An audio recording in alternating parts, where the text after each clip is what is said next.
following show contains adult content. It's not our intent to offend anyone, but we want to inform you that if you are a child under the age of 18 or get offended easily, this next show may not be for you. The content, opinions, and subject matter of these shows are solely the choice of your show hosts and their guests, and not those of the Entertainment Network or any affiliated stations. Any comments or inquiries should be directed to those show hosts. Thank you for listening.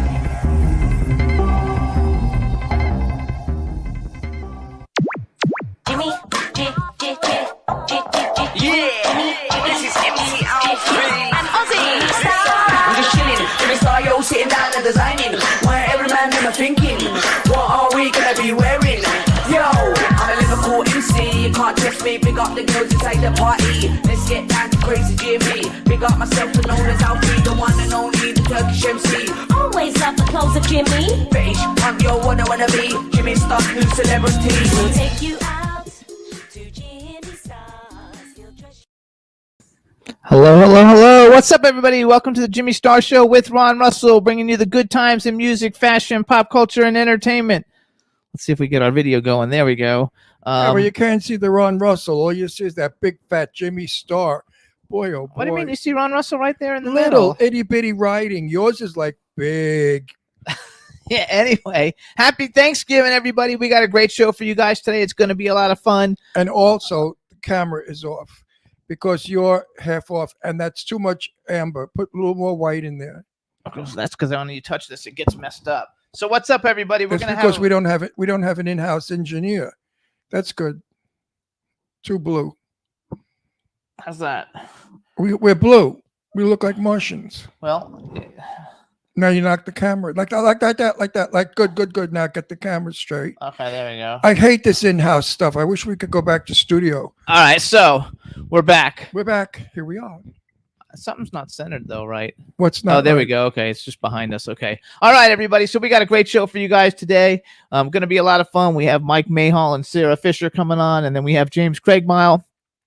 You guys will have a good time with them. Before we get started, let's say hi to my cool, outrageous man about town who looks absolutely gorgeous today, Mr. Ron Russell. I'm exhausted.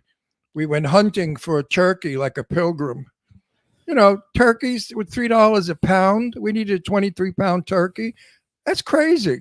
So we shopped around. And since we're members of Costco, we went to Costco and we got a 22-pound turkey for 99 cents a pound. Now, that's reasonable. And it's a butterball. And that's how it used to be. Why did our lights go low? They didn't go low. Oh, I'm going blind. Oh, well, another thing to look forward to at my age. I guess it's adjusting itself. I don't know. Adjust this. Anyway, so the turkey has been floating in a big bucket, you know, in its wrapper, of course, and now it's in the refrigerator waiting to be cooked by my daughter, Leslie, who does a fabulous job on turkeys. She makes her turkeys look like fake turkeys, but they're delicious. So tomorrow is going to be a fun day because we have two super people coming to our house to share our Thanksgiving dinner. The fabulous designer, Sue Wong, and Ted. And how do you pronounce Ted's last name? Sayak, I think. Soik? S-O-I-T? S-I-O-K. Soik. That's a strange name. We have to talk to him about that. Sayak. He should have a better stage name than Soik. Tom Soik. Oh, anyway, great guy, good actor. Ted. It's Sayak. Sayak or something. Sayak. How do you spell it? S-I-O-K. S-I-O-K. How would you pronounce that, everybody? Sayak. Soik, whatever. Anyway, he's handsome, he's talented, and he's doing a lot of movies now, and his career is starting to take off, and we're so happy about that. So tomorrow is going to be a fun day. My daughter Deirdre and Leslie will be here. And it's a happy Thanksgiving. And I hope you're all having a happy Thanksgiving too. So let's say hi to our chat room. What's up, everybody in the chat room? We have artist Miss Kim. Hello and welcome back. We missed you. Hope everything is well. Happy Thanksgiving.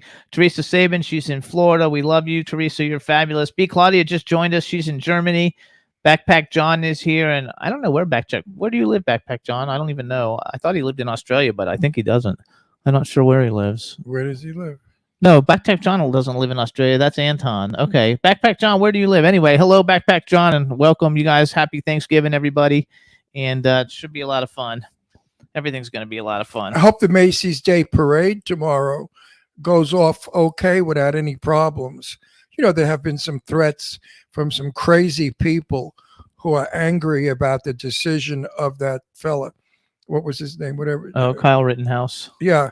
I mean, why take it out on the Macy's Day Parade? Children love it. You know, don't cut your face. Don't, what is the expression? Don't spite. How's it go? Don't cut your face to spite your face. No, I forgot how it goes. Don't cut something to spite your. Don't cut Yeah. your wrist to spite your No. neck. Or Don't cut. Anyway, don't be spiteful because you know those jerks that go there and disturb the parade. What they're really doing is making children sad. And if that's your intent, then you're just a criminal and an evil person, and you should explode. Don't. I'm not threatening. I just said you should Spite. explode from eating too much Don't. turkey.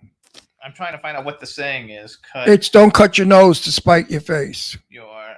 That's it. Don't cut yeah, your there you nose go. to spite your face. You're right. Don't cut your nose to spite your face. Right. And don't go to the Macy's Day Parade and start trouble and ruin the parade because kids wait all year to see the big floats. And it's wonderful. I remember when I was a kid, my mother worked in Macy's around the holidays, and I was about 9 years old. And I was privileged because we were able to go up on the higher floors of the restaurant and see Santa Claus, of course, and the parade. I love it. It was wonderful.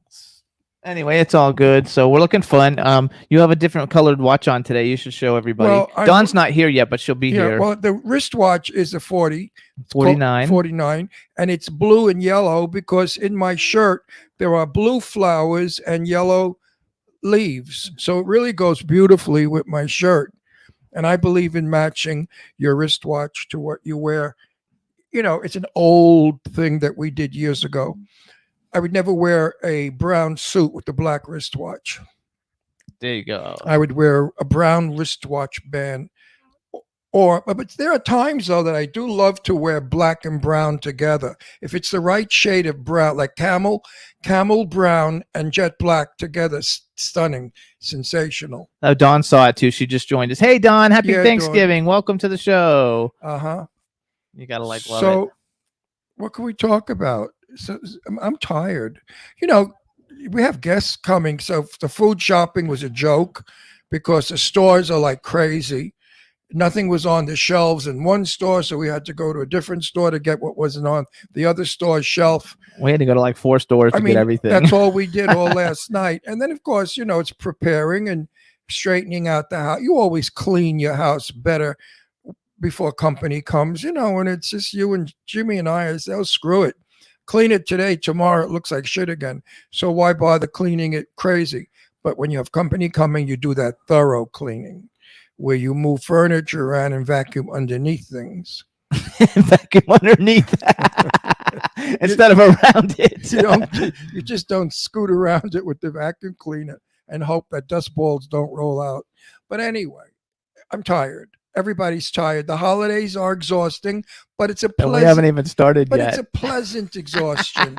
It's not an exhaustion from stress or from bad things. It's a happy exhaustion because you're decorating a Christmas tree and you're making your home into a holiday, and it's beautiful. So here, before we bring on our first guest, we want to tell everybody, first of all, thanks everybody for tuning in every week. We so appreciate it. You can listen to the Jimmy Star Show with Ron Russell and watch it on these different platforms: iHeartRadio, Apple Podcasts, iTunes, Spotify, Amazon Music, YouTube, Google Podcasts, Radio Public, TuneIn, Pandora, Amazon Prime, and SoundCloud. There's about another 150 of them, but we don't name all of those because these are the major ones. You would think with all of these outlets, I could make some money and get paid. Wouldn't that be nice? Folks, I'm working on this show 10, 11 years, and I've never gotten a nickel. He's never paid me 1 penny. I mean, that's kind of like, it's called slavery, right? Well, you're my husband. You're supposed to do that. That just because so you married me so I would work on your show for free. Yeah. Boy, that's romantic. Say hi to everybody in the chat room, and then we're going to bring on our guest. Hi, everybody in the chat room. It's me, Cranky Ron, but not really. I just tell it like it is. And some people think I'm cranky or I rant. I don't rant. I just say what I say loudly. Yeah. Well, when you're from New York and Brooklyn, we speak loudly.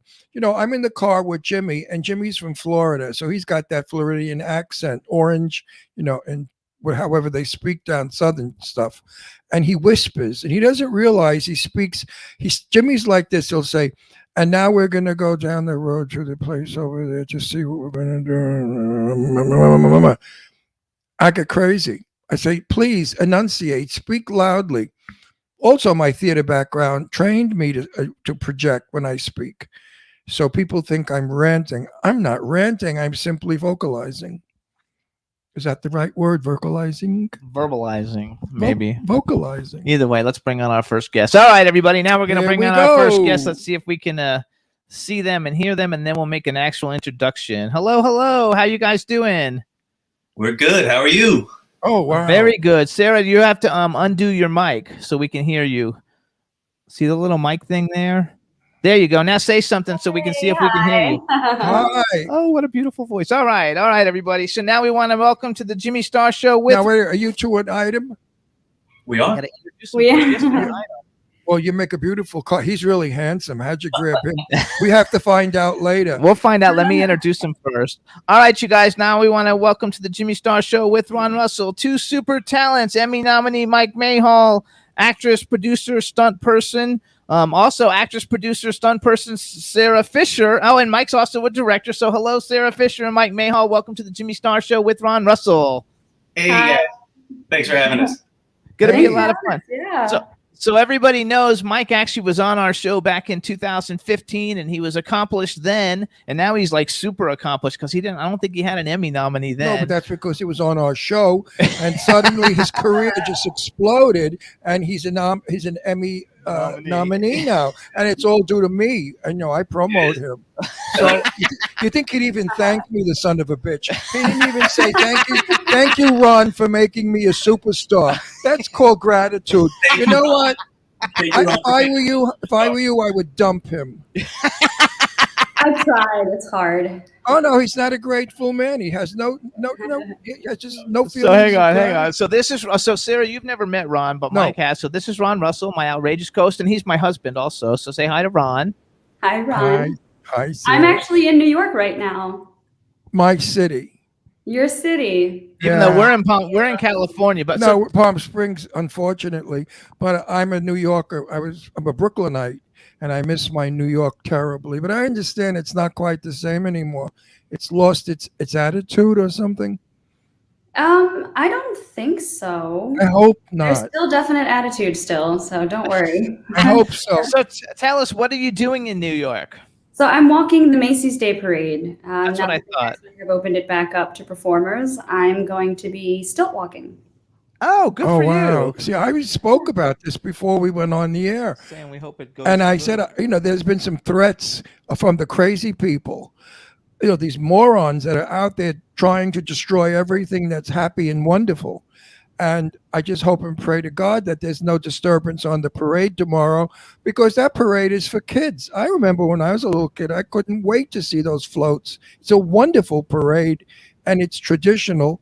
And I think that New York City, the mayor or the governor, I hear they stink, the both of them, but they should, muster up the cops. There's plenty of There are gonna cops be a in New million York. Oh, there's. I mean, this will be my 8th time doing the parade, and there's. Yeah, but they're all pissed off now because of the verdict of that boy that got off, and now they're taking it out. Look what they did in Wisconsin. They went into Neiman Marcus, No. Nordstrom's, and they Oh, that was broke. in California. That has nothing to do San with Kyle. Francisco, right? They broke in and they started looting and robbing everything. And then their excuse was, "Well, we were angry over the decision."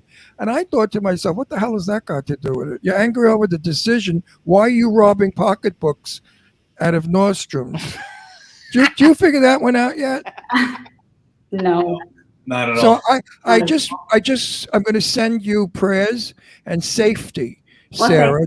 And we Tomorrow. can't wait to see you. So you'll be on TV because we always watch it every year. So we'll look for Yeah. you. So it depends. It depends if there's a singer or if there's a new float or anything that's in front of us, because then they'll always Show the float. film the float and then cut to commercial. So Is it cold? Is it cold there right now? It's about, like, last night it was about 37 degrees. Cold. That's cold. Yeah, that's Cold. cold. Yeah, Where, but where, wait, where are you guys? Wait, the daytime is 47, 45. That's nice. So it'll be about 45 during the day when the parade actually starts around 9. Okay. But that's still cold. How did you? Okay, first of all, where do the two of you guys live? New We Orleans. live New Orleans, right outside of New Orleans, Louisiana. Okay, right side of New Orleans. Okay, so yeah, I go there a lot. So it's a I've little been- bit. It's a little warmer there though than New New Orleans, York. I So, mean, is so that- how did you become a stilt walker? Back in the day when I used to live in Orlando, I worked for Universal Studios, and I was probably about 20, 21. And Oh, you're not 21 You now? still look 21. That's what I was going to say. What, you aged? no, I'm not. You look good. You look good. I Well, would have thank taken you for about 23, 25. I'll take it. No, I'm serious. I'm serious. Yeah, the old man you're with, I think, is about what? He's about 49, 50, 57, maybe. Yeah, right. He looks older, but he's about 80. No, kidding around. Look at the teeth he's got. Are those teeth really his, or do they come out at night? Here, look there. He's got gorgeous teeth. He's really a handsome son of a bitch. I got to tell you, you really trapped a good Oh, wait one. a second. I don't know if we told you guys to say hi to the chat room. So just both of you say hi to everybody in the chat room. 'cause it's starting to hi, fill Hey, up. everybody. I see them all. I see all the it's- chats happening. Yeah, it's filling up now. Now, Sarah, just between you and I, nobody else will know about it. We'll just talk you and I. How did you get him? Did you see him and find him and hook him, or did he hook you? How did it happen? You know what? We've known each other since 2000. Oh wow, a And- long time. Yeah, and it was just one of those where he was, because he's so attractive. He was always Yeah. Well, you're not exactly You're gorgeous. I You're not think you're chopped gorgeous. liver either. So Well, it is. Beautiful young I lady. just kept missing opportunities, and then finally in 2017, because of the glorious world of social media, we saw each other's names and reconnected and said hi. And I happened to be visiting New Orleans, a friend of mine, and then we said hi, and then haven't said goodbye. So Oh, was it a male friend and then you dumped him for this one? no, it was a friend of mine that we used to work at Universal together, and she for the past 3 years was like, "You need to come to New Orleans," and I was like, I will," and then finally I got a bug up my butt and started traveling, and New Orleans was on my list. And Oh, it's a great place actually for the I film love for the New film Orleans. industry. For there's so much stuff going on. I drive cross country quite a lot because of our dogs. I'm we sorry. don't fly our dogs, in an airplane. So when we go back east for a long time, we bring our dogs, and we stop in New Orleans all the time. And I just enjoy that city so much. So let me go to Mike real quick. So Mike, everybody, Mike is an actor, director, producer, stuntman, Emmy nominee, which I want to ask because you both are stunt people. So we're going to go to that in a minute, but I'm going to do a little bragging. And I only wrote some of the stuff down because there's so much stuff that you've been a stunt person in that it's like too much, but I picked out the ones I like a lot. And so you guys, he's the stuntman in Bill and Ted's Face the Music, Deepwater Horizon, Geostorm, Queen and Slim, G.I. Joe Retaliation, Beautiful Creatures, which I love that movie, Olympus Has Fallen, Looper, Green Lantern, Hoot, which Hoot they filmed in Florida, right? Down in South Florida. Yeah, because a bunch of the cast came shopping in my clothing store I used to have. Employee of the Month, The Mechanic with Jason Statham. Season of the Witch and Red. Those are just some of the ones. He's got a zillion more, you guys. yeah. And I just picked ones Question because before those we are go like any big ones. further, I got it. It sounds really depressing when you say it. It sounds very impressive. I'm the greatest fan of Jason. So please tell me, what is he like as a person? On the Mechanic. You know what? I was working what we call second unit on. Oh, so you weren't in his scenes. We were all like bad guys that were getting shot and driving around around him. Right. I can tell you this: he's hardcore. So I got the stunt coordinator and whose name escapes me was telling me about how he loves to do all of his own stunts, and he's just basically a badass. Just totally, yeah, super. Well, that's why I like him. Ron loves seeing him beat everybody up. I mean, if I could beat people up like that, we'd have a very good world we live in. We'd have a wonderful world. Because I would just run around beating up all the bad people like Jason does. He's a fine actor. Now, Yeah. let me talk to you about acting. Sure. Just because you're good looking, you think you can get in movies? I mean, are you talented or what? I don't know. I'm working on it. Trying to. I mean, how did you get the Emmy? Who'd you pay? A lot of people. I paid a lot of people. Seriously, what's your Emmy nominated for? So it's for a TV show called Bronx SIU, which we filmed up in New York, Up in the Bronx. all around the area, and it's a cop drama, but it's really dark, very gritty. Focuses on character and the development, less the cases and more the people. And I don't know. I guess people liked it. And I Did actually, you play a cop? no, I wrote and directed that. Oh, I see. Every time they cast me as a mafia guy because of my Brooklyn accent and my Italian face, or Yeah. a priest, Why a priest or a mafia? Let me talk about opposite ends. You ever get cast as a mafia priest? No, I think that's a good script though. So what characters are you? You're not put in the box yet, are you? On the kind of characters you do? I'm sorry. In other words, they put you in a box, a file box. You know, you No. get this guy because he plays this. Yeah, so I get a lot of auditions for cops, tons of cops, and usually the bad cop, the dirty cop, or the racist cop. Yeah. But what I'm playing now on a TV show called A House Divided, I get to play kind of a mafia hitman. He's just this really bad, scummy guy, and I love playing the bad guy. I just love. Yeah. Well, for me, it's easy because when I turn on my Brooklyn accent. They love it. Like I says over there, get over there. Because if you don't get over there now, I'm going to put a fucking bullet right in your goddamn head, you stupid jerk. Get over there. And I get They love that. Yeah, I can hear it 100%.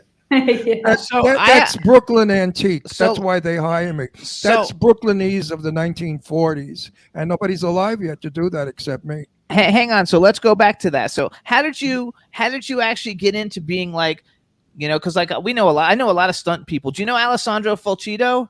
He lives in Atlanta, but he's in everything that they make in Atlanta. I thought maybe you might know him because he's in Red Notice. He's in everything. Everything's shot in Atlanta, kind of like you're in everything in New Orleans. He's in everything in Atlanta. Anyway, how did you actually get into being like a stunt person? It wasn't really a straight path. I went to school, studied theater, and a guy showed up and wanted to teach stage combat and sword fighting way back when, and I just thought that was the coolest thing ever. I wanted to learn how to sword fight. It's like they handed me swords. I was like, yeah, let's do it. And from there, it was just sort of like one little job led to the next. Because I always thought, I would do acting. I wanted to be, an action actor, like Jason Statham. That's what I wanted to be. Yeah, but you're better looking than him. Thank you. But Oh my God, that is such a fucking big compliment because he loves Jason Statham. We have this thing. If you were ever gonna cheat, who's your one Hollywood pick? And that's his pick. He was like, if he could go with Jason Statham because he thinks he's so cute. So for him to say that you're cuter is a huge compliment. That's such faggy talk. They're not interested in that fag talk. We do that among each other. So you wanted to be right?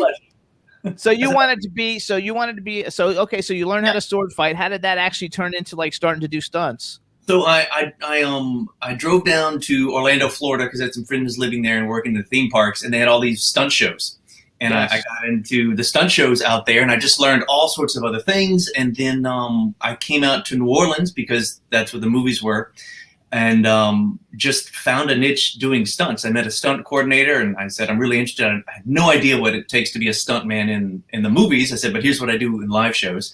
And he gave me an opportunity, and then that opportunity led to a next one. And the next thing you know, I'm hustling and I'm working as a full-time actor stunt guy. So in the stunt world, my niche is as they see me as an actor who can do their own stunts.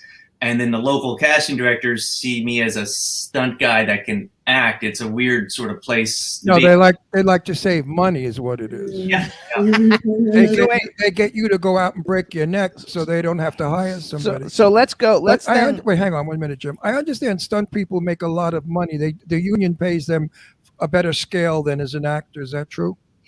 Not true. It's a small difference. Because we knew Burt Reynolds. Burt Reynolds was a good buddy of mine. And I remember Burt saying once that he got paid according to the stunt.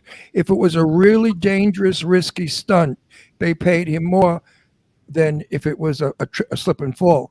And he had so many broken bones in his body from stunts over the years. Did you Yeah. ever have any broken bones? Knock on wood, no broken bones. Good for Yay, you. Good, yay. good, good for you. Lots of bumps, lots of bruises, lots of headaches, but no broken bones. Good. Back So- to so Sarah. go to Sarah. I want to go to Sarah. No, I want to go to Sarah because she's also a stunt person. Now, were you a stunt person before you met Mike, or did he kind of like get you into being a stunt person? First of all, what's the correct term? Is it stunt person, stunt man, stunt woman? Stunt man, stunt woman, I think. Stunt man, stunt woman. Okay, so she's a stunt woman also, as well as an actress. So how did you decide I'm going to be like a stunt woman? So I guess long story short, when I saw this stilt walker walking, I was like, I'm going to do that. And then I did. I taught myself how to stilt walk, and then I ended up with the assistance of some friends. And then I went to an audition, and then I ended up becoming a stilt walker. And then when I met Mike, he was doing stunts and he was performing and acting and everything. And I just went to him and I said, I want to do this. I'm going to teach myself, or I'm going to learn it. And so when I had the opportunity, I had amazing stunt coordinators to assist to make sure that I did everything safely, but it was a learning experience. But the mentality is that I'm gonna do it. I know enough safety of my body to know what I can and can't do. So that allowed me to perform this stunt. And then from that point on, it's now just seeing what is available for me to keep learning and then go from there. That's So- extra money. Now, what Yeah. what are you Chinese? Korean. Korean. Okay. Mhm. Because tomorrow, Thanksgiving, we have a Chinese lady who's our guest, and her name is Su Wang. And Su Wang is the leading designer. I don't know if you know who she is, She was a big fashion but designer. she's a fabulous, incredible lady. And I'm all on Facebook defending Chinese people, telling the world or the stupid Americans that do not hurt or harm Asian people, because the virus they did not do here. And I don't like what's going on. And my friend, she's a little weary sometimes going places because Yeah. crazy people think that she's responsible She's for a stunt for woman. the She flu. can protect herself. Yeah. So I just thought She's got Mike. no, but I thought I would say that because I like to get that in every chance I can. You don't know who Su Wang is? She's a fashion designer. Fabulous. I do. I do actually know who she is. And she's fabulous. It's Fabulous. hard. woman. It's hard for the Asian community if you have the heritage, the accent. No one really pays much mind. Born and raised in America, so I don't really have too much of a worry. But I do know friends who are first, second, third, fourth generation whose families have been targeted and things like that. Harassed. There's no question about it. Yeah. California, Los Angeles has a tremendous population of Asian people. Tremendous. And It was really bad for a while. yeah, I mean, so I just wanted to get that out there because these morons are listening to know that. People who listen to our Well- show aren't morons. Oh yes, there's a lot of morons. No, during the second world smiling. No, during the Second World War, my father, the detective, because we're Italian, and my father was investigated by the FBI because he was an Italian immigrant during the Second World War. And our neighbor next door, he was German, and they did the same thing to him. But it's a continuous. I mean, I just watched Come From Away, which is an amazing Broadway show, so good. But if everybody remembers 9/11, the Muslim community, the Middle Eastern community, they did not Farewell. any respect. Yes. The imagination. It's terrible That's how terrible. people create this nonsense and they get to believe it. But I'm a great admirer of Asian people because of my dear friendship with Su Wang for such a long time. I've learned so much from her. She's an extremely intelligent woman. I mean, when she speaks, everyone listens. And now Asian people in our country are finally coming into their own. For a very long time, they were backdoor, like gay people, like us. We're still invisible. Gay people are still invisible. But Asian people and other people that were neglected are now being given the rights that they should have a long time Opportunity, ago. I think, is a And better I'm word. happy about that, because the Asian friends that we have, they treat, I mean, I'm old, I'm 81 years old, and I cannot tell you how they treat me with the utmost respect. And my comfort is all they care about. I mean, they're wonderful people, caring, loving people. So That's there awesome. you go. Absolutely. And So I'm not saying it like, the old expression, I have some Jewish friends, that old line. look at Mike's face. So Yes, I have some Jewish friends. Years ago, they used to say that. I want to go back to this. So let's go back. Okay, so she's a stunt woman. He's a stunt man. Have you guys ever done stunts together? I know you that. I'm sure they've done acrobatics. Well, together. I know that you have a movie. You have a movie, Christmas for Sale, and it's Mike directed, and you're in it. So, like, did you guys do stunts together at all? That didn't require any. She was amazing in the movie, though. You should check it out because she's hilarious. When's it coming out? It says it's in post production, so it doesn't tell us when it's coming out on IMDb. December 23rd, I believe. Oh, congratulations! That's awesome. And we any people that we like, we watch their movies. Yeah, we always watch their movies. So wait, Mike, were you a director back in 2015 also? Yeah, the first movie I directed was called Jake's Road, and I think that's what led Why me. you came on, Why we probably. And then you Yeah, just because I remember that. Jimmy Stark. Sarah, can I ask a favor of you? Would you Sure. raise your left hand to the camera? No engagement ring? Yeah, I think you and I need to have a lunch. And we Love to need have lunch with you. and we need to talk. How long are you with this guy now? 3 years, 4 years. They've known for 21. 4 years and no ring on the finger? Oh, no. I'm an Italian dad. Let me teach you something. You give these jerks a year, maybe 2 years. After 2 years, if there's no ring, it's bye-bye, baby. Because they waste your time. You're growing older. Then when you're 50, nobody wants you, and he don't want you anymore because he wants a 20-year-old, and you get screwed. So get the rock before the cut. How quickly the shine fades. All right. No, I'm not. I like Sarah. I've taken her under my wing now. Like I said, get the rock before the cock, and you're okay. Now, seriously, you up there, handsome one, are you going to marry this beautiful girl or what? You're in Well- love, I am in love. so then you should marry her, She's shaking her head. huh? You want to feel this one? Of course, she wants to marry you. She loves you because when we talk about you, she lights up like a bulb.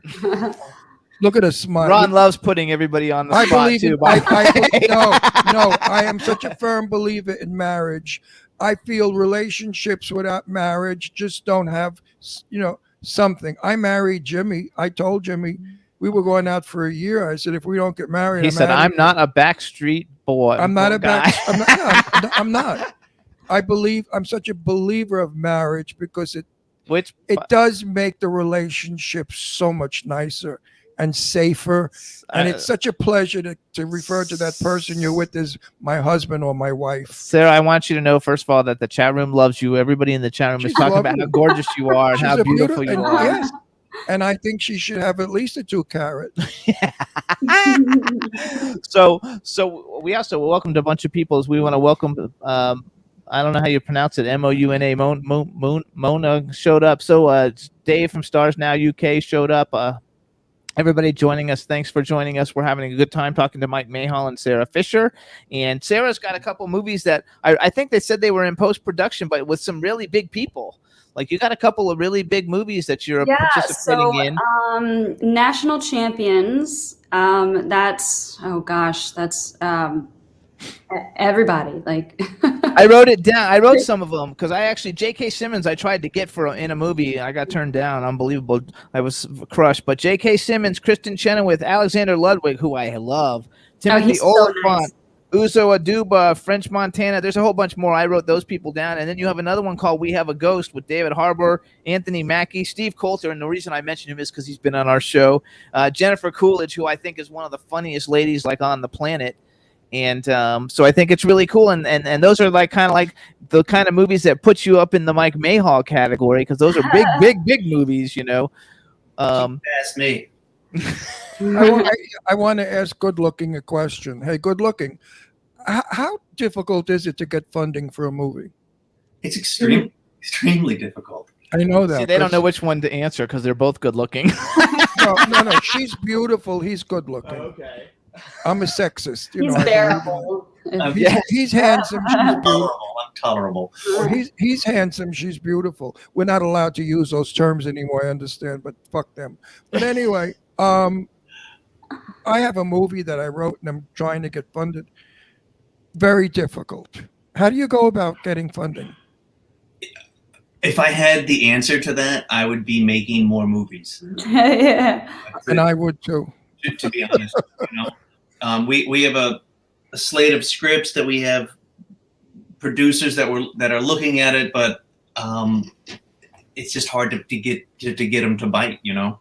Did you find it harder? Did you find that it's been harder since the whole like COVID thing going on? Because I find it to be a lot harder. I can't decide if it's harder. I would just say that people are having to come up with extra money to budget in COVID safety protocols that they normally wouldn't have to do. Let's just say if you want to do a micro budget film for $150,000, a small one location piece, then you got to add 15, 20, 25% on top of that just for COVID, and that's a lot of money to just come up and basically put up your nose and it just goes away. Especially when it's like a $200,000 movie, then you need $200,000 to do it. And the thing that we find with the investors, $2 million movie, not a $200,000. The investors are afraid of, because of COVID, of being shut down. If they are shut down, they lose their investment. Right. So that's another problem that we have, because Jimmy's producing 2 right now. I sleep with the producer. That's how come I'm in all his movies. So. Sarah, you sleep with him, so you should be in all his movies too. We have to have lunch there. I got to teach you. I really have to wisen you up. Come on down to the city, Ron. Totally knows what's I going would be on. in New York if I could wiggle my nose like Samantha used to on Bewitched. I would be in New York right now. I miss New York at Thanksgiving and Christmas. It's wonderful there.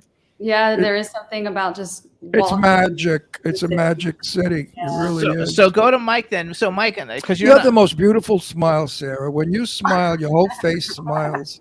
That's nice. I have an ugly smile. He's got a gorgeous smile. So let's He's go to Mike handsome. though, real quick. So Mike, because I know you've done a lot of stunt work, but you also just get in productions and stuff because you're an actor. You've done a bunch of things where you're not the stunt person and you're the actor. Like, how is that work in your head? How is that different for you? And do you enjoy that more? I think I enjoy it. I enjoyed it a little bit more because it was my first love. I was starting on stage and stuff. So yeah, I do it, and it's always nice to just show up and say lines and get into a character and not have to eat concrete or set on fire. I can't tell you how relaxing it is to just say lines. Into a wall. Going into a wall. What are some of the really difficult stunts? Like you've been lit on fire before? Yeah, not a full burn, but a partial burn. It went down one side of my arm, down my back to my leg. That was on Deepwater Horizon. There's a lot of fire on that. Yeah, a lot of Do fire. they compensate you for that? Yeah, you get a little what we call an adjustment, just depending on the severity of the stunt. Wasn't Deepwater Horizon? Wasn't that like a Mark Wahlberg film? I think. Yeah. Mark Wahlberg? Yeah, that had a huge cast. That's like one out on the oil rig, right? And the oil rig It burns up massive in the ocean. Experience. Yeah, it was about the Deepwater rig out here in the Gulf of Mexico that just polluted our oceans for forever. Wow. Yeah. Okay. Have you done a lot of car wrecks? No, I'm not really a car guy. I tried to get into it and just realized it just really wasn't my forte. So I stuck with what we call ground pounding, which is, you get the hard hit, action acting and fights and sword work. Sort of my So niche. how big actually are you? I have a stunt story. A movie I did a couple of months ago. It's a big friggin' rat, and they built this enormous rat. It's the size of a Volkswagen. And the rat was supposed to flip me up in the air, bite my leg off, and then CGI was going to make me without a leg, throw me against the wall, and then devour me. Well, we're ready to shoot it, and somebody from Lionsgate came running in, and they said, "I just found out your age." I said, "So what the frig does that mean?" He said, "You can't do this stunt." I said, "What are you talking about?" He said, "No, we can't. We can't. We're not insured. If you break a hip or something, you could sue us." Blah, blah, blah, blah, blah. So I lost out on that scene. They made me go down the basement, and the rat comes up with my arm, and you identify it with the wristwatch. I was so pissed off because I wanted to see myself on film being eaten by a rat. You know, I mean, I was looking for it. Wouldn't you? It's a fun thing. And I was so looking forward to it. So, yeah, this production couldn't afford a stunt person. So they put me in the fruity cellar. All right. What about you, Sarah? What have you had? I mean, you haven't done as many stunts as he has. What's like some of the harder stunts you had to do? I actually, because I recently just started, was the hand pull into a tree. And you don't realize though the impact. What was I it? mean, like you had your hand in the hole and they pull you in? So you're strapped in with a harness, Uh-huh. and there's the ratchet pull or there's a hand pull. The ratchet pull is basically machine, and then the hand pull is by just pure Right. body weight. And they pull you into a tree? And they kind of Mike can explain it a little better. I would say what it is it's so Sarah is strapped into a harness, and there's a line that runs about I don't know how 6 to 7 feet to a tree, and the pick point where that line is out of camera view, and then that line runs to the stunt coordinator on the other end holding a rope, and on action he jumps off a small platform and pulls that rope, and then yanks Sarah through the air into the tree, and it was awesome. She took it like So when you hit the tree, you die? You fall down. So the story is because it was Demigod. This entity comes and slaps the actor into a tree. Wow. And so I was doubling the actress, and so that was the illusion, is that I was getting slapped. Sure. Now, into got the it. tree. I would love that. They say you look so delicate on screen. You look so delicate that they think it's cool that you can do that kind of stuff. I love all those little tricks. I'm fascinated by that stuff. You know, CGI takes away from so much of the things that we used to do years ago. You know, years ago it was more fun on a set. Now you're on a green screen. You don't even know what the hell you're doing. Really, I mean, half of the time you're on a green screen. You say, "Where am I? What's the back? What is it?" It's not like years ago where it was. The set was built for you. Now it's all fake. So, Mike, if you were going to be a superhero, you haven't played a superhero yet, right? Or have you done any stunts as a superhero? What superhero you think would be cool to be? He looks like a superhero. Yeah, he looked like you could be. You look like the should. Flash to me. Like I think you would have made a good Flash. Yeah. I would like to be the Flash. I mean, if I was bigger, I'd like to be Superman, because he was the first superhero I remember seeing on the big screen, and I thought, oh, I could fly, and maybe that's why I got into stunts. How big actually are you? Like, how tall are you? I'm 5'10", about 165, 170 pounds. Oh, so you're like ripped. Okay. Yeah, You guys work out a lot? Do you guys both work out a lot? Yep, we try to stay active. We try to stay active. I think now is our downtime from, because Mike worked on We Have a Ghost as well. And so now it's like our downtime, but it's the holidays, so Now it's going to be January. Actually, you got to work out more because you're going to eat more than you would normally eat. Right. So you have to actually keep it going so you can stay in shape. You know, I want to ask another question. I'm going back to work, I think, in 2 weeks. I have not worked yet on a COVID set, and I hear stories of nightmares stuff.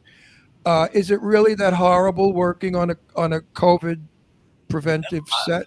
We've been working on COVID. We filmed in 2020 in August in LA. We shot a whole TV series during the middle of it. And I think that one was actually one of the first We were one of the first productions back productions to actually figure out, because even back then SAG didn't even know what they were doing. in. It was so bizarre. I remember having a conversation with SAG, and they were saying, okay, so we gave them all of our COVID protocols, and they said, okay, great. So at some point in time, SAG was very big on, you can't let anybody come to your set who's not approved. And I said, fantastic.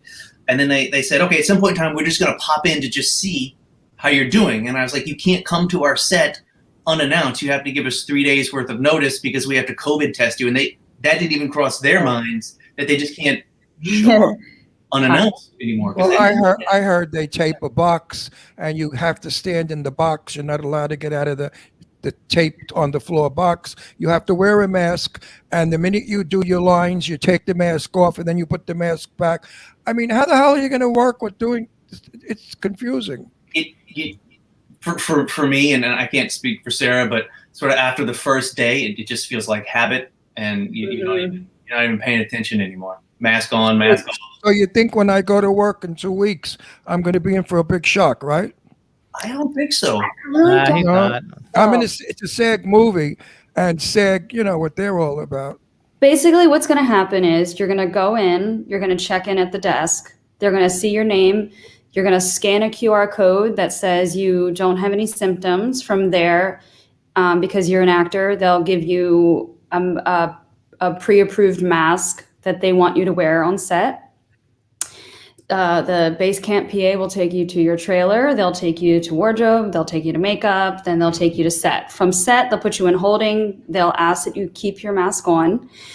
When they bring you to set through either rehearsal or whatever the case may be, the first AD will actually let you know when you can and can't take your mask off, if they require it, if they want to, shoot the rehearsal or not. And then you will have PAs near you that will have essentially a bag that is for you, that you put your mask in. And then when so if you say you have a wardrobe piece that doesn't have pockets or something, you'll put your mask in there. And then when they put you back into holding, they'll give you the bag back. You take your mask out, and then you go. I think that's It'll be easy. No, it's not. Are you out of your mind? They will be there holding your hand through it all. So you don't have to remember what to do. Wait a minute. I'm a doctor, and I'm playing opposite Sadie Katz. Now, if it's a 2-shot, we're both without masks, right? Mm-hmm. But is that a 2 shots shot separately, or is it 1 shot of 2? No, there's a little bubble that sort of forms around all the actors, and everyone around them keeps distance and then wears a mask. And so when the cameras go up on shoulders or wherever they're gonna be, they say masks off, action, cut, masks go back on. Oh, this is going to be tricky for me. It'll be fine. Let's switch the subject. I'm a little slow now because I'm 81 and a half, as my doctor, that bastard. The doctor brought that up to him the other day. Yeah, he said, I said, I'm not running around like I used to. What's wrong with me? He said, well, you are 81 and a half. I said, you had to do the half? I mean, 81's bad enough. So let's go. Let's do some hypotheticals with you guys, because you both, Sarah, Mike's really well established. Sarah's I really like you two a lot. Up and comer. Sarah's a huge up and comer. I'm going to vote for you on the Emmy next time. He has to have another one. He has to have another thing to vote for, because that one's already over. Oh, it's over. Make believe I voted for you. So let's do a hypothetical. Both of you guys will answer the question, but we'll let Sarah go first. But Michael, that way Mike gets to prepare for it a little bit, because Sarah seems sharper on the draw. No, I'm just joking.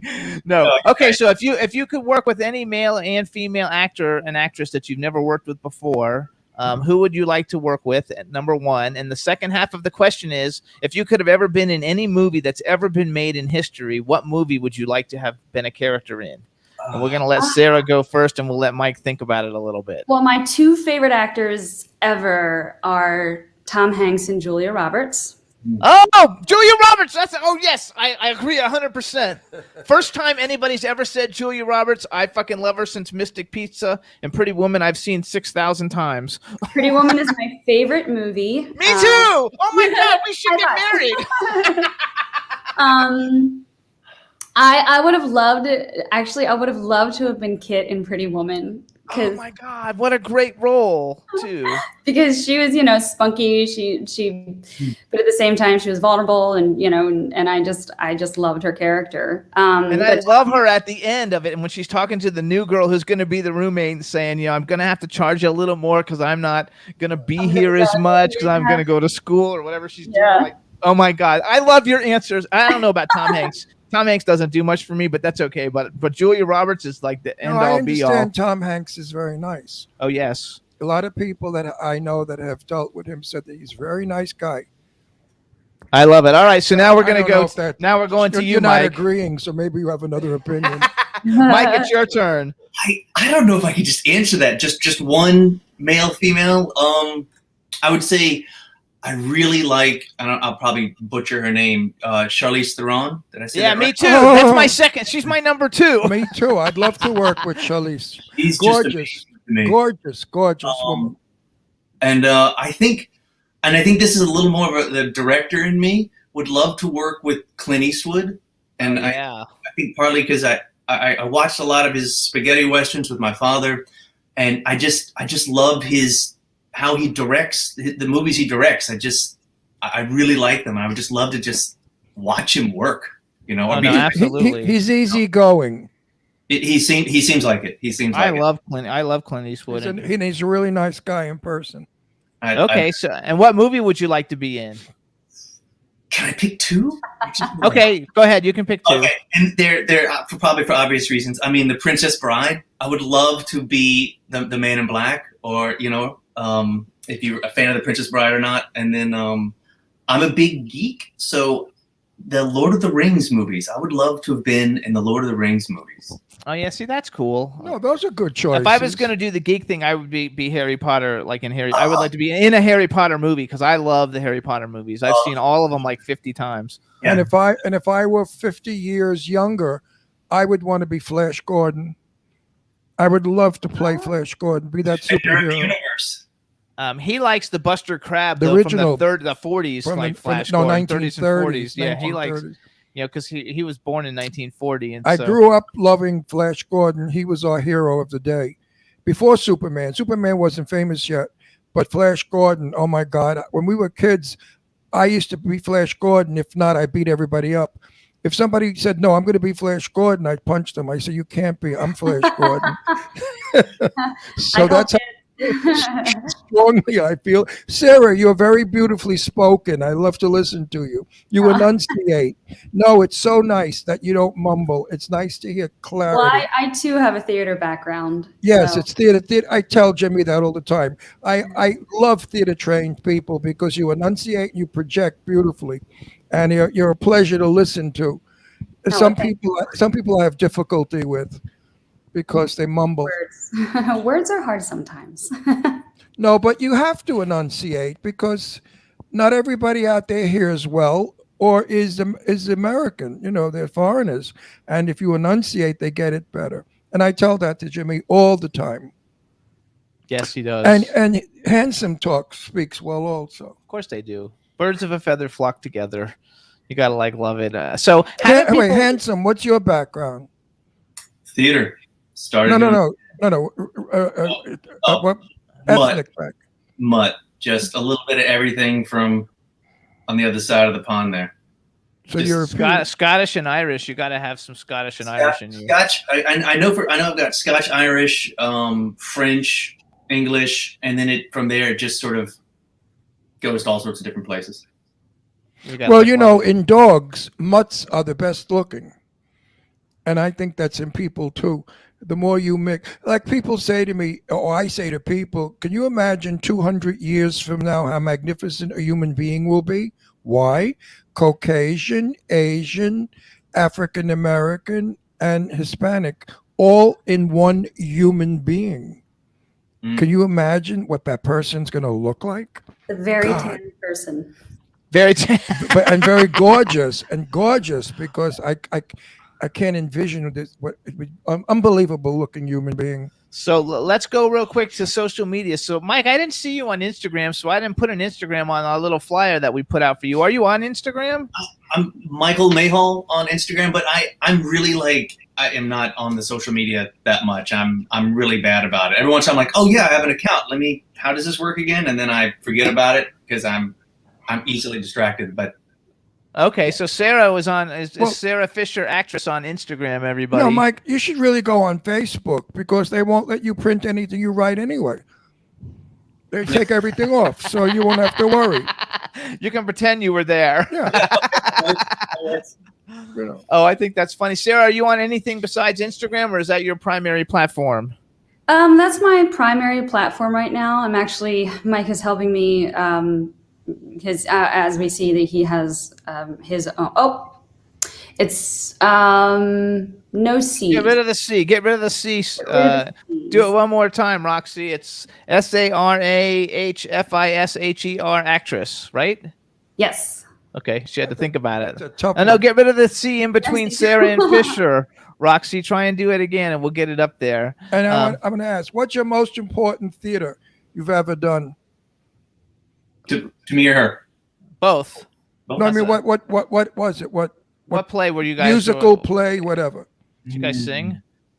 I do not sing. Sarah, I think. Sarah sings. I did because I actually grew up on musical theater. So they did. I don't know if you have ever seen Nonsense. It's only a 4-person. No.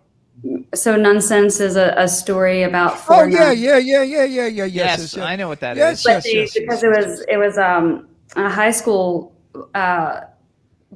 musical theater play, we basically ended up creating this whole ensemble and added to the show so that we could all be a part of it. And then after that, I just became orchestra because I didn't really want to be on the stage anymore. So we just did background singing for everything.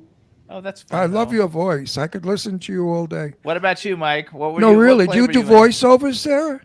I've only done like 2 things, but not anything, national or anything. Just But you have such a lovely, do have a lovely, good voice for lovely it. speaking voice. It's a pleasure. Some people irritate the shit out of me when they speak. Well, because they it's just So, Mike, what play? Anyway. What plays were you in? I would say one of the more memorable ones I did. I worked in the main Shakespeare Festival many moons ago, playing Tybalt, which was just a lot of fun from Romeo and Juliet. Central gotta love Park it. Shakespeare. No, this was up in Bangor, Maine, the Penobscot Theater Maine Shakespeare Festival. Do they still have that Shakespeare thing in Central Park? Oh, I don't know. Or is that? I mean, I'm going They back. live in Louisiana. No.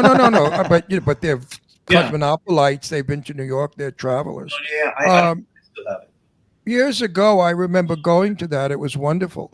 The theater in the park, and it was Shakespeare. You gotta love it. So then what's the next? So the big thing that we want everybody to watch then is December 23rd, right? Yep. Tell us what it is again, so everybody knows. And how do they? And do you know how it's getting distributed? How they'll be able to see it? Yeah. So it's called Christmas for Sale. It will be streaming on BET Plus, but if you Okay. have a Paramount Plus account, you can get into BET that way. It's Now, congratulations. what is that? What is BET? What is that? Black Entertainment Television? Okay. BET Plus and Paramount Plus, and so Mike directed So it's it. not Mike, going to did be you- on Netflix or anything? Probably not yet.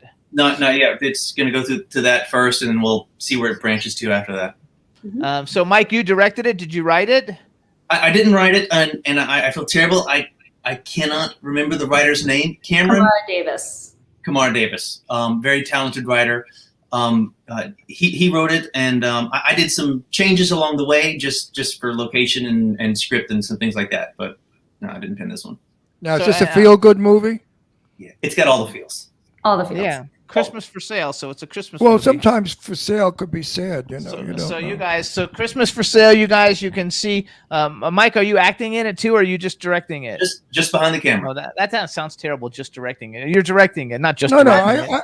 I really want. I'm not Sarah's one of the characters in it. She is. Perfect. So you Oh. guys, Christmas for Sale available December 23rd. Paramount Plus, BET Plus. We want to thank you guys for coming on. Sarah, we wish you Lovely to have guests. the best You were time really tomorrow in the parade on the stilts. How high are your stilts? Minimum, I guess you could add 3 feet. Okay. Now, what's your character in the stilts? So I will be a green candy cane. A green can. We'll look for a green candy cane. And there'll be a red and green candy cane. And if you were to spot me, You're the green one. You're the green one. I'm the green one, but I'm near Santa. So Okay, you're near Santa. towards the end. Do you guys do a rehearsal? Like, did you get to do a rehearsal? No, so you just because you can't shut down the street. That's But I have fun. to say something, and I It's rarely 4.5 say this. miles to walk. Oh my but gosh. I really like you. I really like you too, right? And I never say that about many people. But I really like the both of you, and I think you're a sweet couple.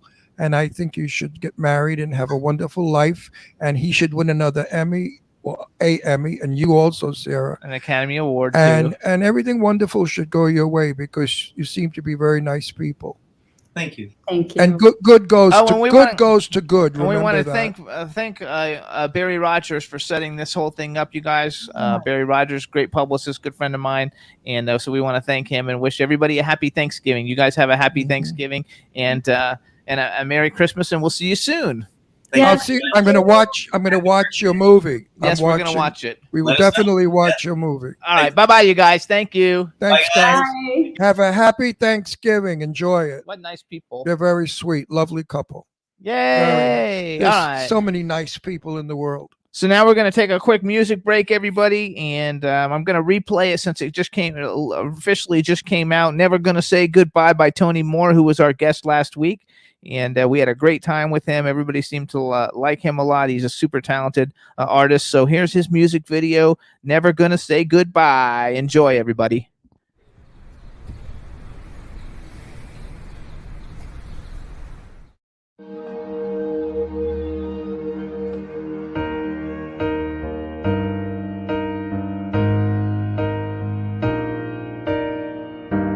I released my grip and let you ride alone, and saw you sail off down the road. And all these many years I've watched you as you've grown. You made my heart so proud it glowed. But comes a time when we must all let go. Not gonna say goodbye, not even gonna try, 'cause you will always be in every memory. Not gonna say farewell, I think that you can tell that love is always there. You know it's everywhere. I'm never gonna say, I'm never gonna say, I'm never gonna say goodbye. And every now and then I close these tired eyes,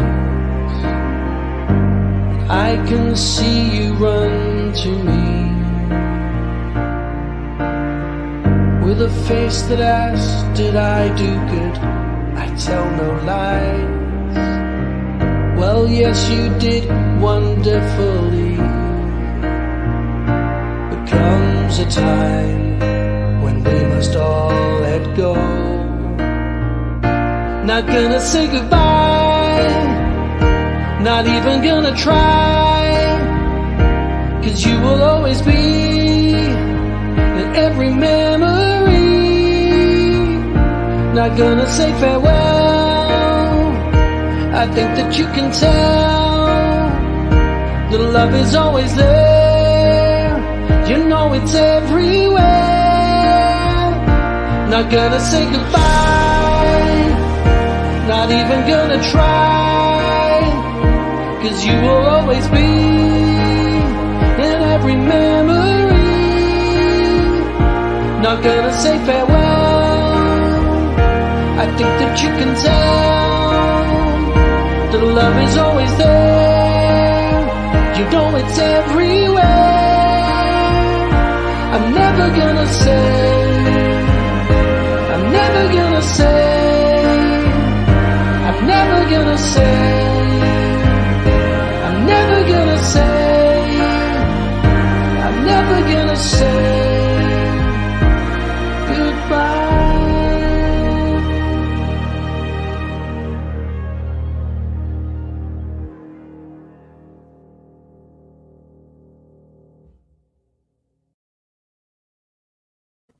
Yay! That's Tony Moore. You guys never gonna say goodbye, and it Love that just song. came out on Friday, and everybody in the chat room loved it. So it's terrific. It's got a sound of its own. It doesn't sound like everybody else, It really does. It's and fabulous. it's a beautiful lyric. And a beautiful Very ballad. well sung. I'm happy with that song, and it is in my car. Jimmy, you put it in, right? Yep, Okay.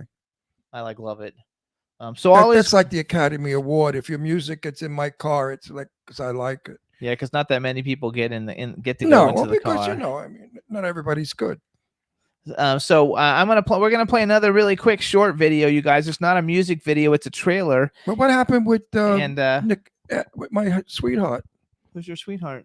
Um, Lily McLeod. Yeah. For some reason, I sent the video to her twice, and it doesn't take it. I don't know why. what? That stinks. Well, I'll see if I can work. You know, it out, we have but- to have Lily on the show again. Yeah, we'll have her on. So in the meantime, you guys, one of our very dear friends, Lorene Landon, who's been a movie star forever, she did a movie back in the day called Hundra, and when I was on YouTube looking for music videos for us to play on the show, I saw the trailer and I thought, I bet a lot of people haven't seen this unless they're Lorene Landon fans. And she's a total badass chick in this. And so it's short. I thought it'd be fun to play for everybody because we're going to be working on a project with her in 2 weeks that we're going to be announcing. But in next week. person, she's the sweetest. She's a lamb in person. She's the kindest, sweetest, soft-spoken, gentle dove. And in this clip, you're going to see she's a wild, crazy broad. It's a fun one. She's like a superhero almost, Mhm. like Conan. She's like the female Conan the Barbarian. So here it is, everybody. It's really short. The name of the movie is Hundra, starring Lorene Landon. Enjoy.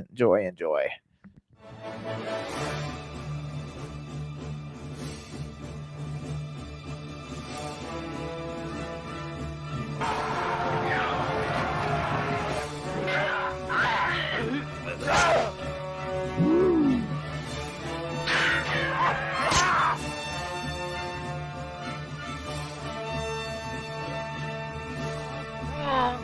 Man is not dominant. I will not bow to your bull or your men.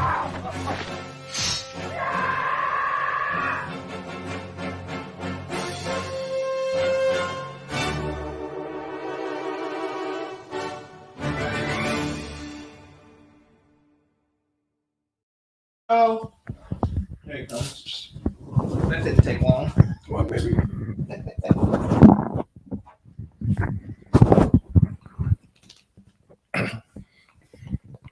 What happened? We're on. Yeah, talk. Oh, okay. This is Astro, my little baby boy who I love to death. And he was outside and he was so sad. Right, Astro?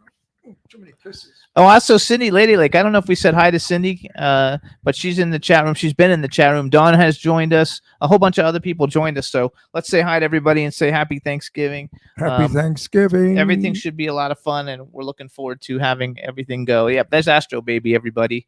Oh, look, Mhm. and you can see him behind you. Astro. He's the sweetest dog in We the shut world. the door. We forgot to take. And he's a rescue. And obviously, he wasn't treated well before.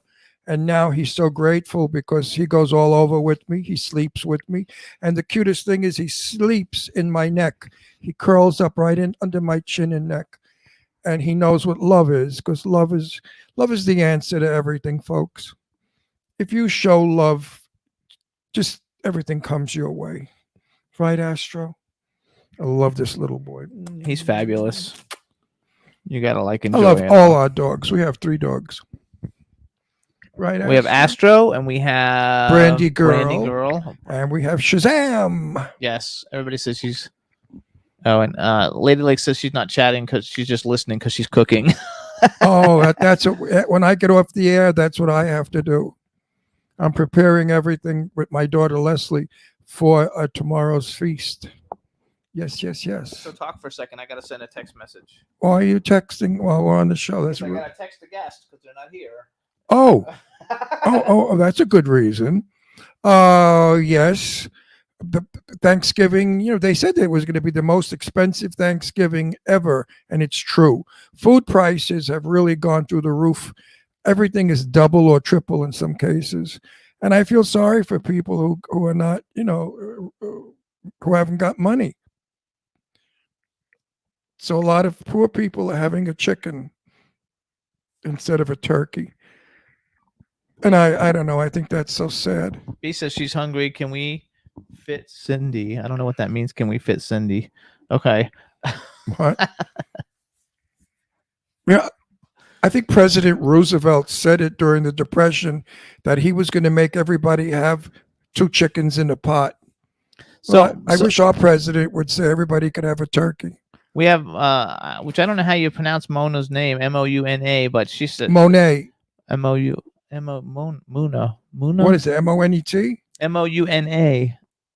Monet. Mona, where are you from? She loves Astro. I think she's and everybody. And Cindy says like all of us are with her in her kitchen. What are you making? I mean, I know you're making a turkey, but like, what kind of stuffing do you do? Rice or bread?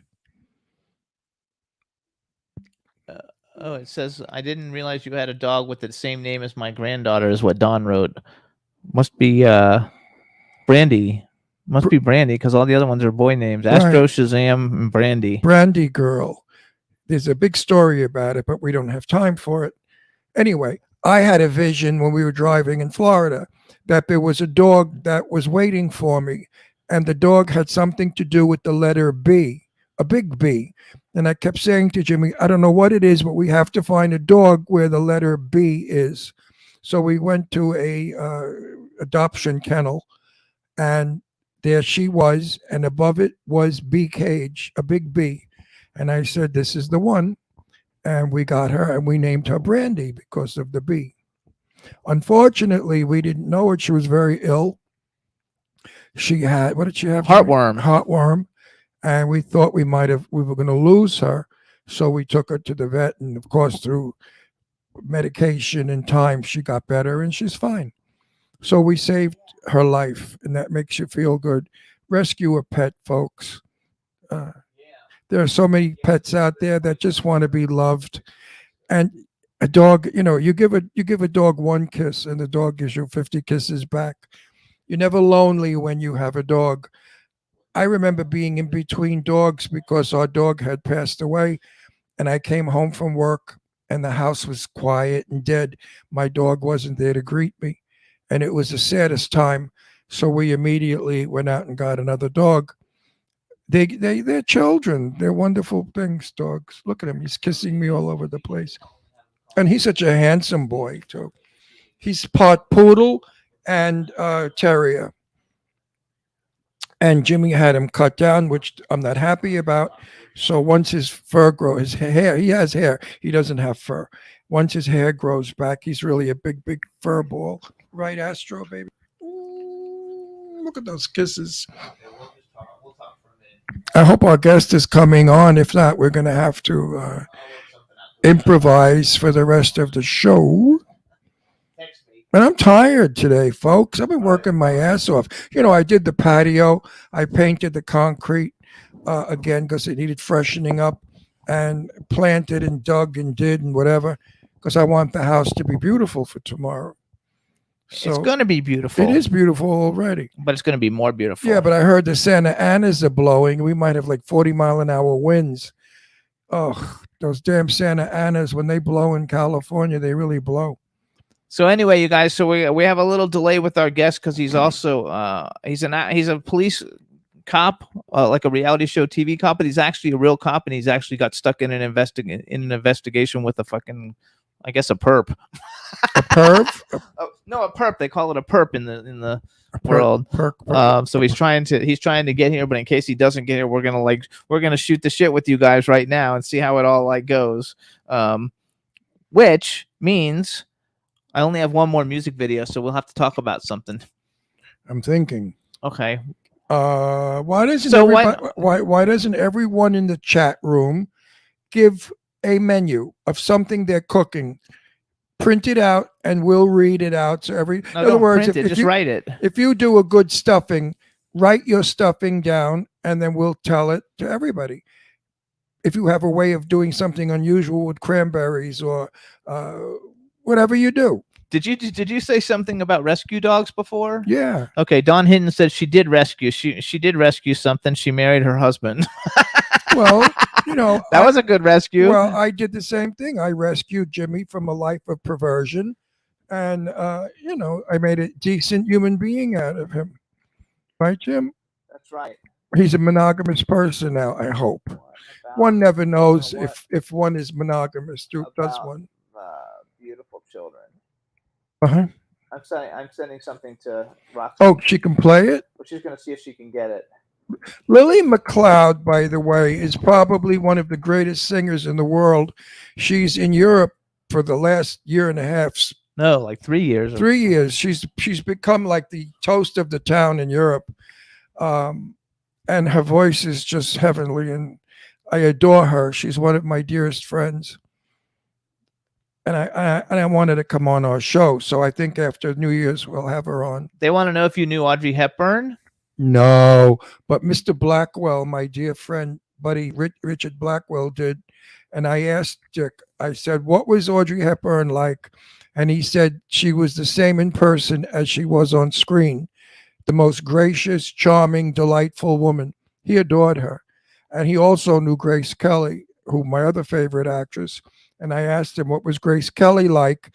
And he said the opposite of what you saw on the screen.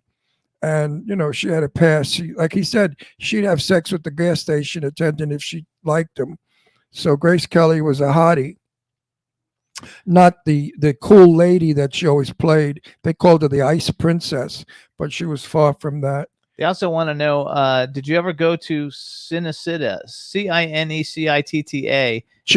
Cinecittà in Italy? Yeah, it's the Italian movie place. Absolutely, I was there. They want to know what you remember about that. What do I remember about Cinecittà?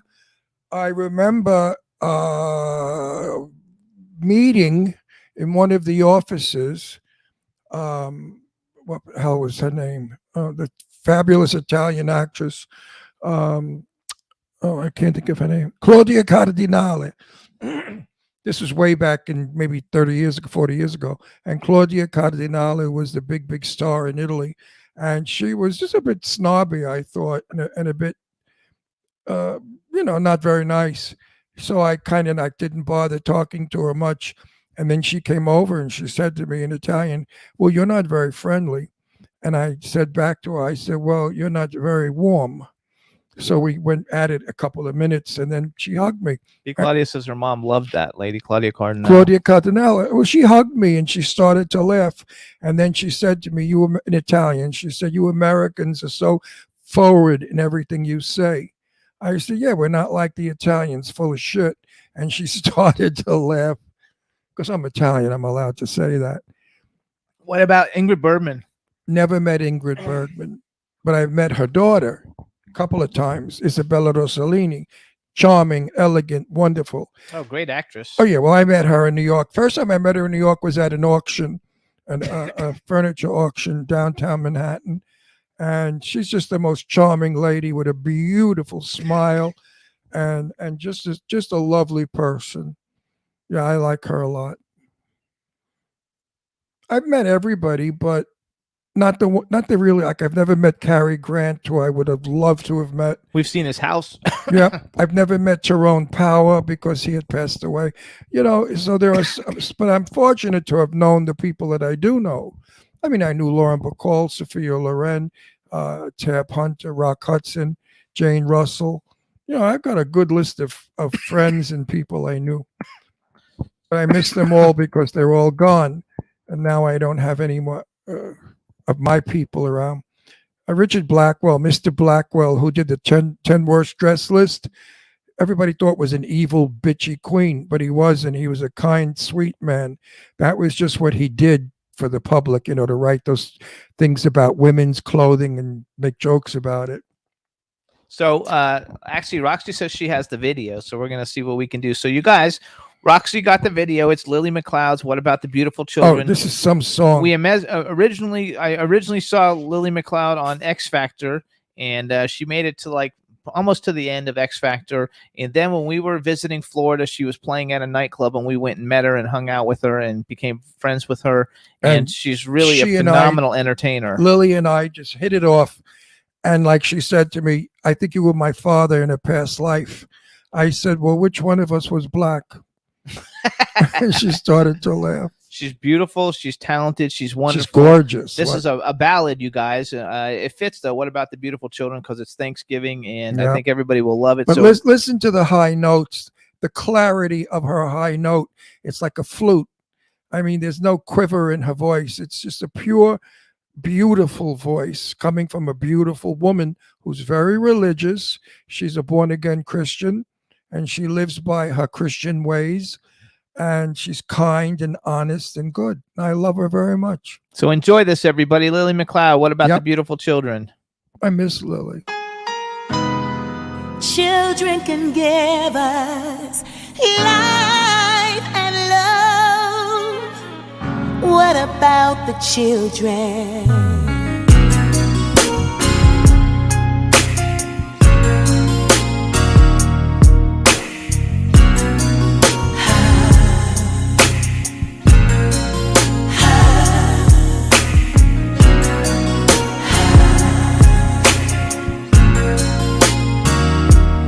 What about the children? The beautiful children. Let them walk, let them run.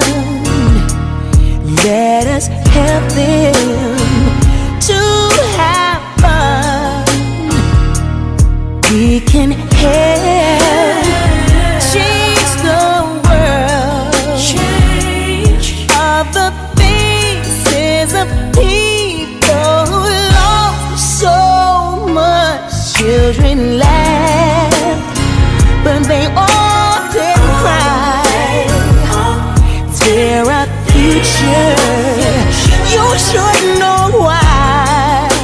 When they give me children, a part of us dies. What about the children? The beautiful children. Children should talk, they should sing. Even when we're old, we can be young. We should bless children with everything. What about the children? The beautiful children.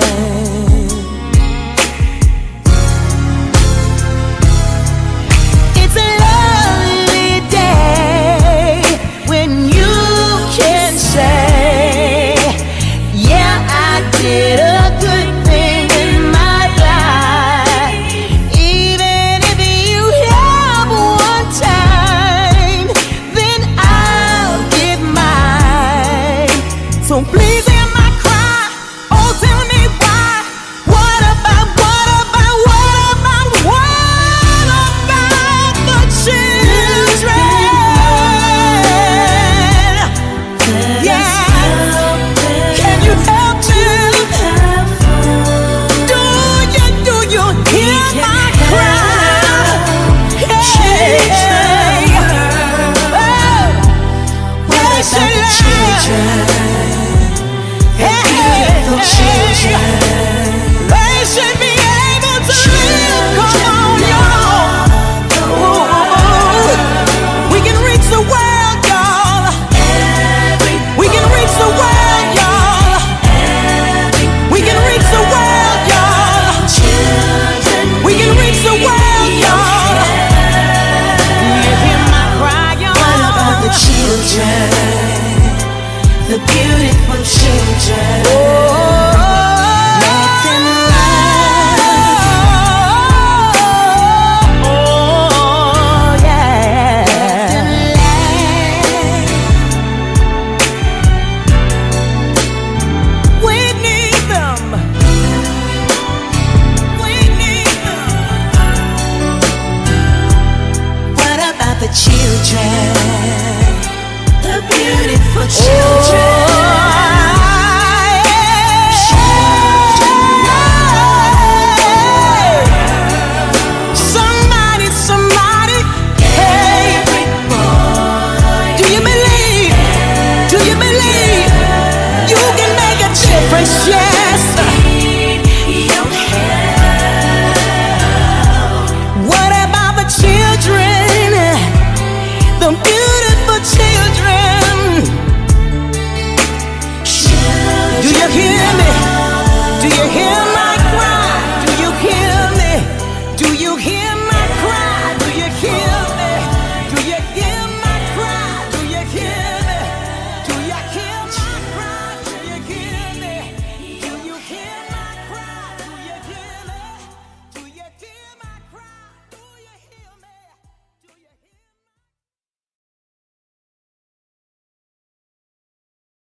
That's one of my favorite songs. I love it to death, you guys. She's so cool. And you have to hear her sing Alabaster Box. Yeah, you guys. She sang. So her audition for X Factor was Alabaster Box, a CeCe Winans song. It's a religious song, and it was so amazing. It's got like 50 million views on it. You can watch her on YouTube.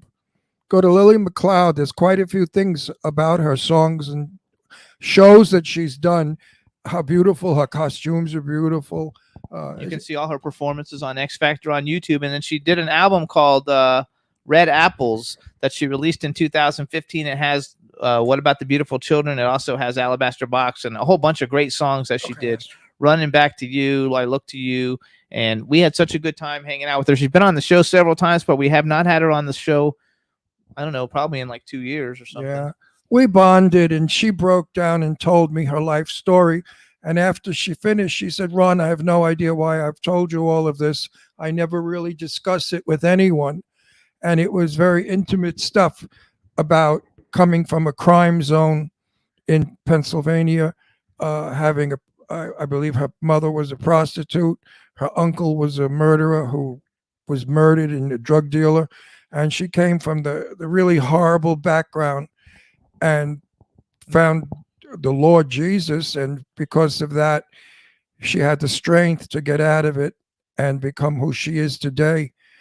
And I think that her story has got to go out because of all the people, of all the wonderful Black people who feel that they have been given the short end of the lollipop or the fuzzy end of the lollipop.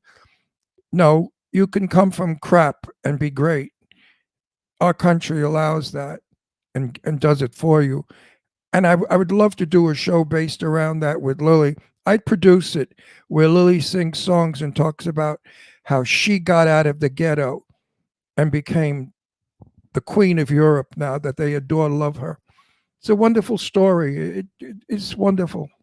I love her. She's fantastic, you guys. So get her album, watch her music videos. She's one of the greatest performers ever. When we saw her perform live, we before we even met her and knew who she was so amazing. I have such a respect for people who get out of bad. Sue Wong, our dearest friend in the world, who I love, she ate rat in China. She lived in communist China when she was a kid, and they were poor, didn't have anything to eat.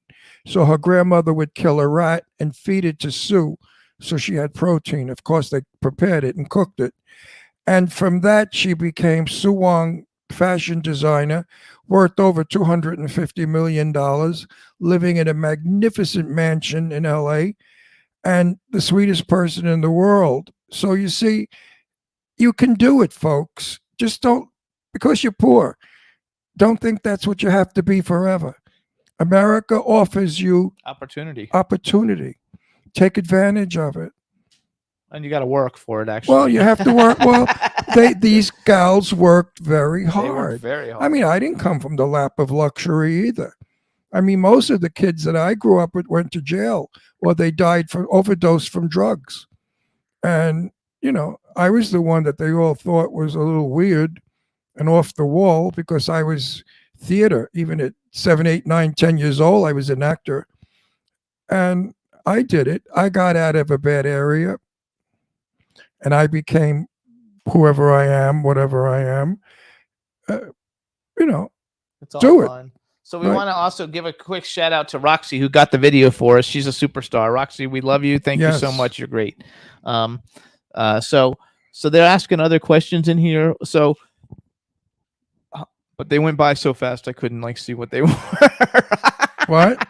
I said the questions went by so fast I didn't get to see what they were, but everything is. Tell them to repeat them. So any questions, you guys? They always like to hear your Hollywood stories. You have one you haven't told?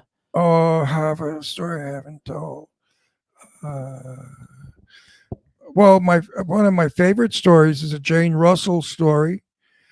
Jane and I were going to a formal. She flew in from LA. I was living in Florida at the time, and she flew into Boca where I was living, and she forgot her shoes that went with her gown. And I said, well, what are you going to do? You can't go barefoot. So she whips out these bedroom slippers, I said, no, Jane, please, you cannot wear that beautiful evening gown with bedroom slippers. She said, oh, nobody's going to see my feet. What the hell are they care? I said, Jane, no, we have to go shoe shopping. Now, Jane Russell's left foot, she had a toe that one toe went over the other toe. So it made her buying shoes difficult because it would hurt. We went all over the place looking for wide shoes. We couldn't find shoes that were comfortable. So I said to her, let's go down Sunrise Highway. That's a black neighborhood. And most black women have big feet because I know the drag queens always go to the black neighborhoods to buy their shoes because they have size 11 and 12. So we go into this, I forget, like a shoe outlet, whatever. Payless, I thought. Payless. And we found a nice pair of shoes that fit her and they were wide. And we were at the checkout. And I said to the girl behind the counter, I said, do you know who this woman is? She said, no. I said, well, this is the famous movie star, Jane Russell. And the girl looked at it. She said, how do you do, Jane Russell? I'm Diana Ross. But it really wasn't Diana Ross. She thought I was putting her on. And I said, no, this is real Jane Russell. So we had a good laugh at that. Jane was fun. She was easygoing. You know, being a legend, which she was, in the 1940s, she was the most famous actress, sex pot in the world, the most photographed. And you think it would have gone to her head and she would have been conceited like most of the other ones are and vain. Not at all. She was down to earth.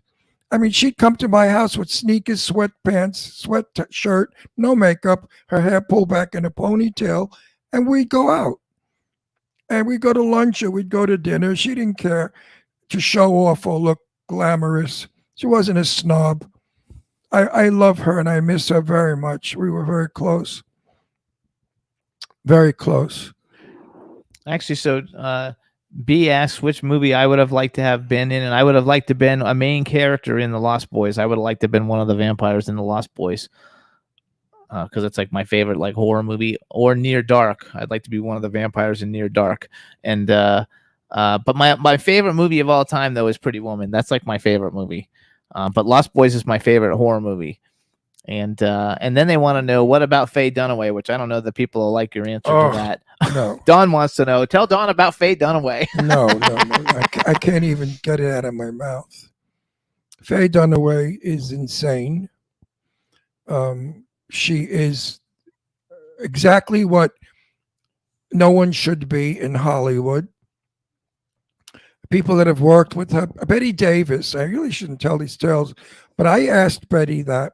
I said, Betty, do you really dislike Faye Dunaway? She went, She kept gagging. She said, the most unprofessional woman I have ever worked with, she said. No talent, nothing, just totally unprofessional. So I said, well, what else can you say? She said, well, she was a bitch. I said, well, that kind of makes it rounded out. And Betty said, there's only 2 bitches I've met in my life. No, 3 bitches, she said. Miriam Hopkins, Joan Crawford, and Faye Dunaway. Another friend of mine worked with her on Mommy Dearest, and he played the son in the movie. And he said, good morning, Faye. And she turned around on the set and she said, do not call me Faye. You will call me Miss Dunaway. And he looked at her. He wanted to say, go fuck yourself. But I guess it would have been thrown off the movie. So I've heard a lot of tales about her. She's just not. Who are like 3 people that you never have met that you think would be fun to that you wish you would have met. Cary Grant. Yeah, I take that's a good one. Marlene Dietrich and Audrey Hepburn or Grace Kelly. Take the Marlene Dietrich away. Audrey Hepburn, Grace Kelly, and Cary Grant. Okay, that one works. Those are the 3 people that I've never met, never even came close to meeting. You know what it was? They were much older than I, and I wasn't really that in the business at that time. I was a kid. I was a teenager. So what would they have had in common with me? Now, all the other stars that were that age, I grew up with in. So I met them always, like Betty Davis. I knew Betty when she was like 80 or 75 or whatever. Same thing with Jane Russell. I met Jane Russell at 80 years old. She was. So I caught up with them. I think I'd like to meet Richard Gere, Julia Roberts. I still think I don't know. Well, I've heard people say Charlize Theron's not that nice though, but I'd like to meet Charlize Theron if she's nice, and if she's not nice, then I'll pick somebody else. You know, it depends on how the person was treated that talks about the star. I'm trying to think of a person that I've worked with or that I knew that wasn't nice, and I really have been lucky. I haven't worked with Yeah, though everybody's nice to you though too. Like it's kind of like with me. Like almost everybody's always just nice to me anyway. Right. I'm liked on the set. I don't have any actors that I have humor. You know, I make jokes and I'm very warm and friendly, and I compliment my fellow actors.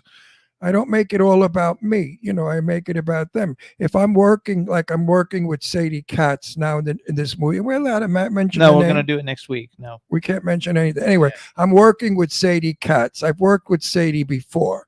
I love Sadie's work. Like I make a joke about it. I say, I'm so engrossed in what she's doing that I forget I'm acting and I don't deliver my lines. I sit there as a fan. And I tell this to Sadie. And when she works with me, she's confident, because a lot of people are intimidated by my age and the fact that I'm in the business 64 years. And they kind of look at me as like, you know, a legend or some sort of I don't know what. And like they'll say to me, oh, you're really nice. You're not like most actors your age. I said, there are no actors my age. They're all dead. They're all dead. You know, when you're nice on the workplace, you should be nice no matter where you are. If you work in a restaurant, you're a waiter. You know, be nice to your fellow waiters. I think because like my favorite people have always been, because I'm such a horror guy and I like the horror stuff, and I know a lot of our audience like the horror stuff. But I've actually met all the major horror people, and I'm, I've done stuff with them, or I've worked with them. Like Kane Hodder I'm a big fan of Kane Hodder, and Malcolm McDowell, and Lance Henriksen's my absolute favorite on the planet. Clive Barker, so I think they're not like legends, because we don't really have legends now anyway, but they're like very well-known working actors in the business. And those are like kind of like my favorite, my Danielle Harris, Serena Vincent, my favorite ones. Well, I was in a movie with Vincent Price. I was I wasn't an extra. I was a character. I played a vampire among other vampires. And I got to sit on Hollywood Boulevard on a curb with Vincent Price. And he was the most charming fella, very funny, very witty, terrific guy. And years later, when I got to be good friends with Jane Russell, she told me that Vincent Price was her best friend and that he was everything I said he was. What about, they want to know, did you ever meet Sam Elliott? I love Sam Elliott. Roadhouse is a great movie, and I love it. No. I love Sam Elliott. I've seen people around, but you don't talk to them. I think I've seen Sam Elliott somewhere. He was very good looking, I remember. I don't remember where it was or when it was.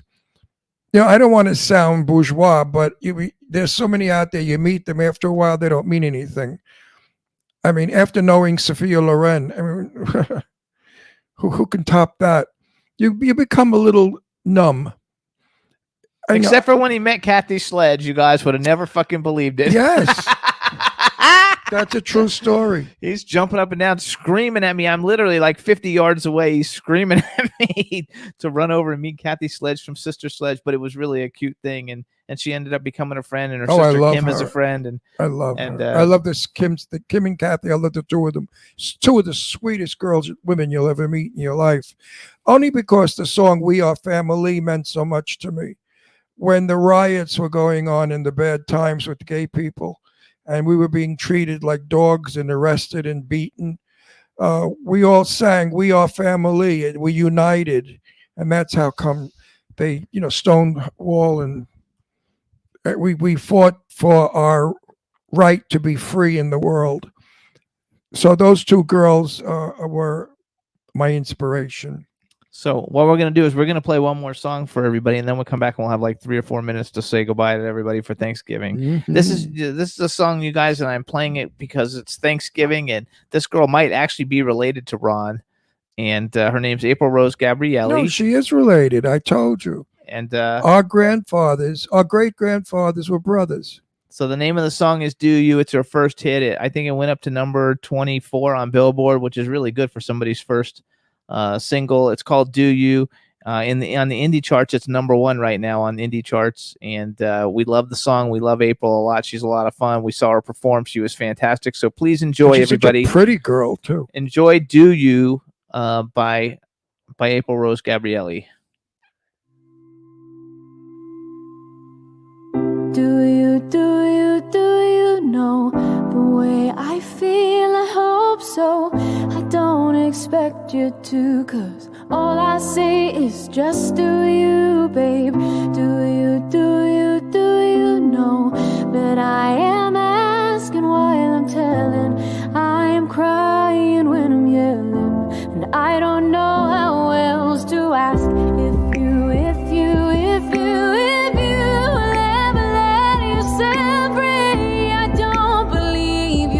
but do you think the same of me? Oh, I'm so done with over dramatics. Just wanna be boring, but then I won't act the way that I want to all of the time. Oh baby, be mine. Oh baby, be mine. You gotta know there's a look in your eye. Oh, do you see mine?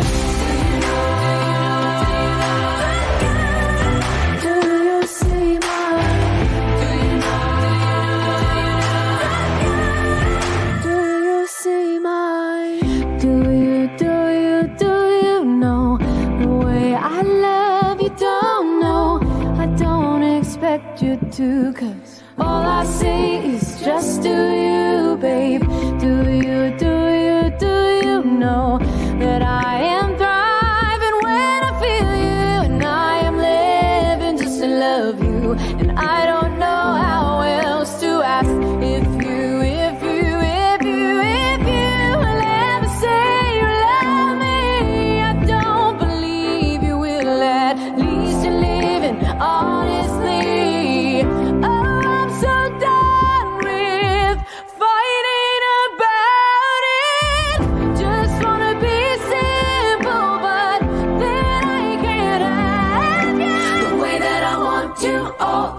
Time, oh baby, be mine. Oh baby, be mine. You gotta know there's a look in your eye. Oh, do you see mine?